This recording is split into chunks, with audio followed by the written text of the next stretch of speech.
Il est impossible de réussir dans votre vie, qu'importe votre secteur d'activité, si vous n'êtes pas en harmonie avec votre famille.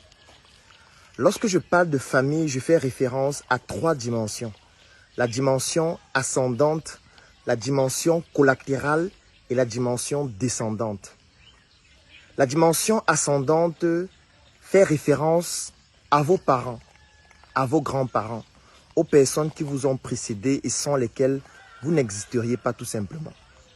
La dimension collatérale fait référence à vos frères, à vos sœurs, sur le plan de la famille nucléaire, à vos oncles, à vos tantes, sur le plan de la famille élargie, et à vos descendants qui représentent la 3e dimension, c'est-à-dire vos enfants. Vous ne pouvez rien réussir dans votre vie, qu'importe votre secteur d'activité, si vous n'êtes pas en harmonie avec ces 3 dimensions. Ce n'est pas pour rien qu'en Afrique, on pratiquait le culte des ancêtres. C'est parce que nos ancêtres avaient compris qu'il fallait être en harmonie avec sa famille, avec la nature, afin de pouvoir bénéficier de toutes les grâces qui devraient permettre de réussir dans tout ce qu'on fait.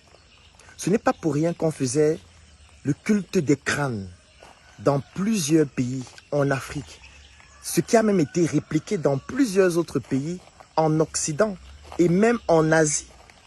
Je fais par exemple référence au Japon, qui pratique le shintoïsme, qui est le culte des ancêtres, le culte des crânes même aussi. Pourquoi? Parce qu'ils avaient compris que si vous n'êtes pas en harmonie avec vos ancêtres, vous ne pouvez rien réussir dans votre vie. Je vais même prendre un autre exemple. Lorsque vous naissez, il y a une dimension du hasard qui intervient dans tous les paramètres qui structurent votre personne.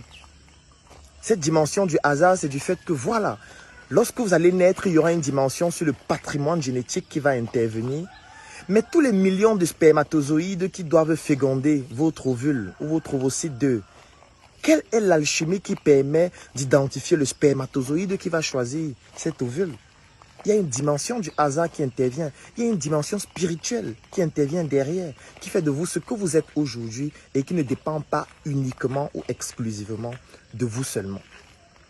Il est donc important de prendre en considération ces éléments.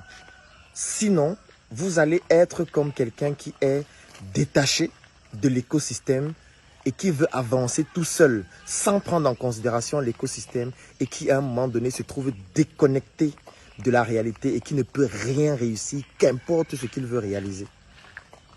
Je vais même passer par la démonstration, par l'absurde.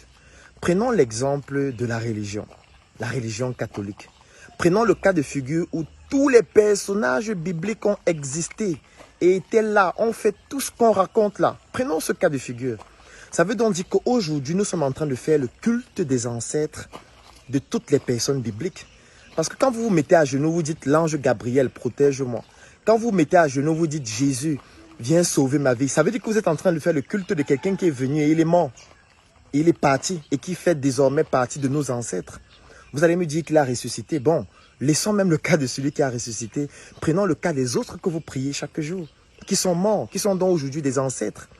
Prenons la religion catholique où chaque fois qu'un pape meurt, on conserve ses os, on conserve son crâne. On fait le culte des crânes, des ancêtres. Ça veut dire que même dans la religion, on a compris qu'en réalité, il faut honorer ceux qui étaient là avant nous. Il faut honorer ceux qui ont combattu avant nous. Il faut honorer ceux qui se sont battus pour que nous soyons là. Parce que sans le faire, il est impossible de pouvoir réussir dans tout ce qu'on fait. C'est le cas avec la religion. Si on prend l'islam, c'est la même chose qui se produit. Si on prend le judaïsme, c'est la même chose qui se produit. C'est le culte des ancêtres. Pourquoi est-ce que vous voulez faire le culte des ancêtres des autres?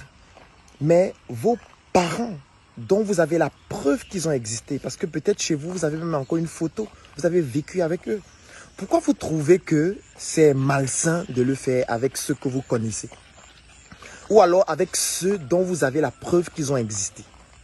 Donc ça veut dire que vous aimez plus les ancêtres des autres que vos ancêtres. S'il y a une personne qui devrait plus facilement vous protéger entre vos propres ancêtres directs et nucléaires et les ancêtres des autres que peut-être vous n'avez jamais vus, Qu'est-ce qui est plus pertinent selon vous? Ou alors qu'est-ce qui est plus proche de vous? Il est impossible de réussir sans être en harmonie avec vos ancêtres, sans être en harmonie avec la nature, sans pratiquer une spiritualité qui vous permet de rester connecté avec les personnes qui ont été à l'origine de votre naissance, avec les personnes qui vous ont accompagné depuis votre naissance jusqu'à ce que vous soyez là aujourd'hui et qui font partie de votre famille nucléaire ou élargie.